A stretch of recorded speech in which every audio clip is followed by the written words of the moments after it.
मशरक़ी वस्ती में कशीदगी, अमरीका के ईरान पर हमले। सेंटकॉम का कहना है ईरान की बंदरगाह और साहिली इलाकों में आने और जाने वाले जहाज़ों की नाकाबंदी भी दोबारा शुरू कर दी है।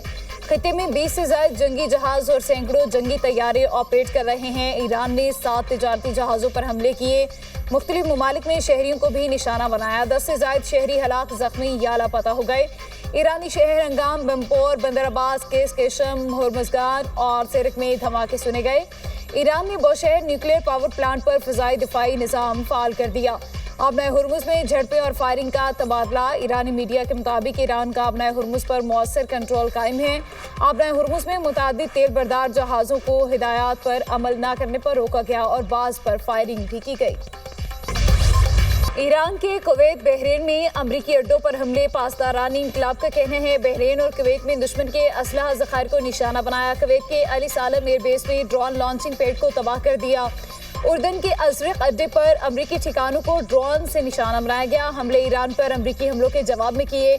जब तक जारी अमरीका मौजूद रहेगा, तेल और गैस खित्ते से बाहर नहीं जाएगा। अमरीका के जारहाना इक़दाम का आबनाए हुर्मुज़ खुलने में ताख़िर के सिवा कोई नतीजा नहीं। अमरीका के खिलाफ फौजी कार्रवाइयाँ जारी रहेंगी। ईरान की सरजमीन पर होने वाले किसी भी हमले का भरपूर जवाब दिया जाएगा। मुआहिदा न किया तो अगले हफ्ते ईरान के बिजली घरों और पुलों को निशाना बनाएंगे। अमरीकी सदर डोनाल्ड ट्रंप की ईरान को नई धमकी। कहा, जब तक मैं ये ना कह दूं बस बहुत हो गया। ईरान पर हमले जारी रहेंगे। अमरीका ने मंगल को ईरान के साथ बातचीत की और मुआहिदा करने पर जोर दिया। अगर कोई मुआहिदा ना हुआ तो अगले हफ्ते ईरान पर शदीद हमले होंगे। ईरान में अभी कुछ जंग लड़ने की सलाहियत मौजूद है, लेकिन ये बहुत ज्यादा नहीं। अमरीकी सदर का आबनाए हुर्मुज़ से 20% टैक्स लेने के ऐलान पर 24 घंटे से भी कम वक्त में यू टर्न।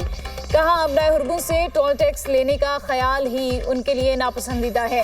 नहीं चाहते किसी को भी आबनाए हुर्मुज़ का टोल लेना चाहिए। खलीजी रियासतें टोल के बजाय अमरीका में सरमायाकारी करेंगी। बरतानिया और खलीजी ममालिक ने अमरीकी सदर का 20% टैक्स लेने का फैसला मुस्तरद कर दिया था। हम अपने इक़दामात से अपने वतन के एक एक इंच का दिफा करेंगे। अमरीकी सदर की धमकियों पर ईरानी सदर का सख्त रद्द-ए-अमल। सदर ट्रंप की बयानबाजी को आड़े हाथों लिया, सवाल उठाए। सदर ट्रंप बताएं, मैदान जंग में मकासद हासिल कर लिए। ईरान को तकसीम करने की कोशिश पर क्या हासिल हुआ? पाकिस्तान की हिफाजत करने पर मामूर लोग जो हैं वो क्या सिर्फ तनख्वाह के लिए लड़ रहे हैं? आप मुझे बताएं, कैसे मुमकिन हो सकता है? ये बिल्कुल आपकी बात जो है, मैं समझता हूँ कि आपको इससे पूरी पाकिस्तानी कौम से माफ़ी मांगनी चाहिए। शुहदा की बेहुरमती करे, चाहे वो मौलाना फजल रहमान जैसा जय्यद आलम करे।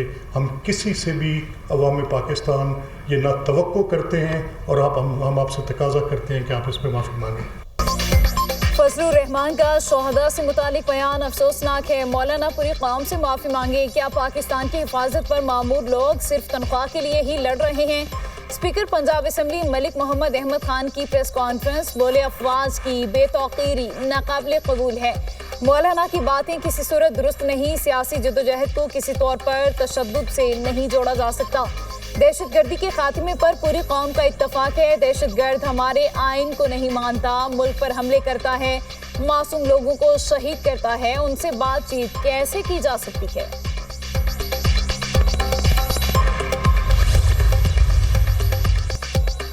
पाकिस्तान को पुरअमन बनाने के मिशन में हुकूमत सिंध पैगाम अमन कमेटी के साथ है। नफरत अंगेज मवाद का मुकाबला मस्बत कौमी बयानिए से किया जा सकता है।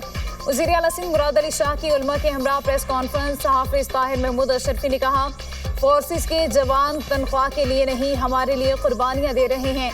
हम शोहदा को अपने माथे का झूमर समझते हैं। किसी को अपने शोहदा की तौहीन नहीं करने देंगे।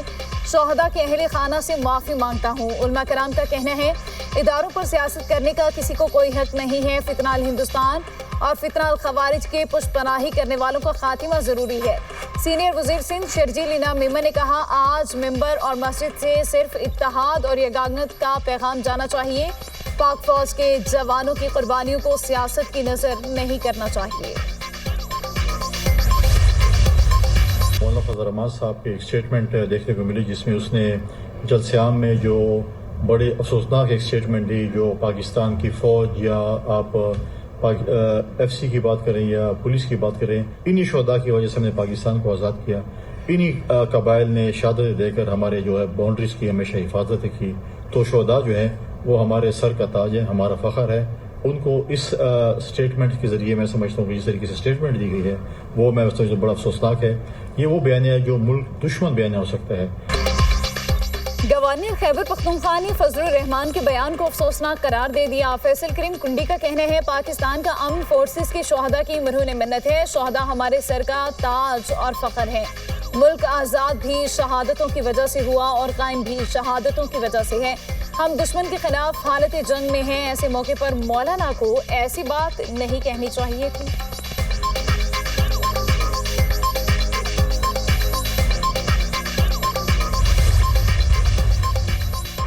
شہداء کے خلاف بیان کے کیس میں مولانا فضل الرحمان عدالت طلب. گجرانوالہ کی عدالت میں مولانا فضل الرحمان کے خلاف اندراجی مقدمہ کی درخواست کی سماعت ایڈیشنل سیشن جج فیصل جمیل نے فضل الرحمان کو 28 جولائی کو طلب کیا. عدالت کا پولیس کو بھی 28 جولائی کو رپورٹ جمع کروانے کا حکم. متنازع بیان پر فضل الرحمان کے خلاف لاہور کی سیشن عدالت میں اندراجی مقدمہ کی درخواست پر سماعت. عدالت نے ڈائریکٹر NCCIA سے جواب طلب کر لیا.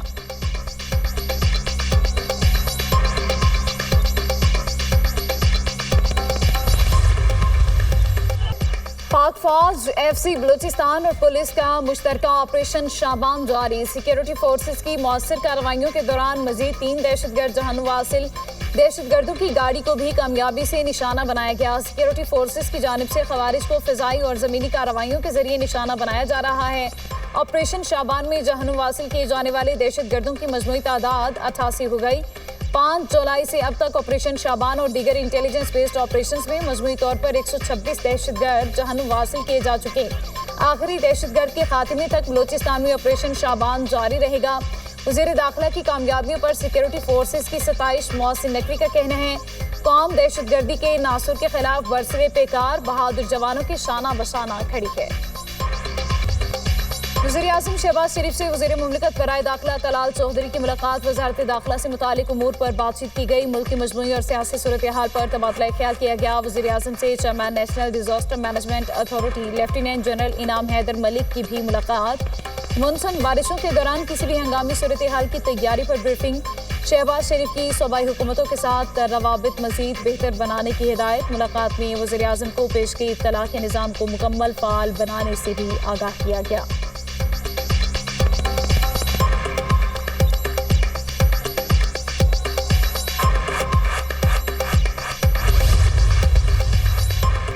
وزیراعظم سے UN انڈر سیکرٹری جنرل انسانی امور ٹام فلیچر کی ملاقات. شہباز شریف نے انسانی بحرانوں سے نمٹنے کے لیے اقوام متحدہ کے ادارہ برائے رابطہ انسانی امور کی خدمات کو سراہا.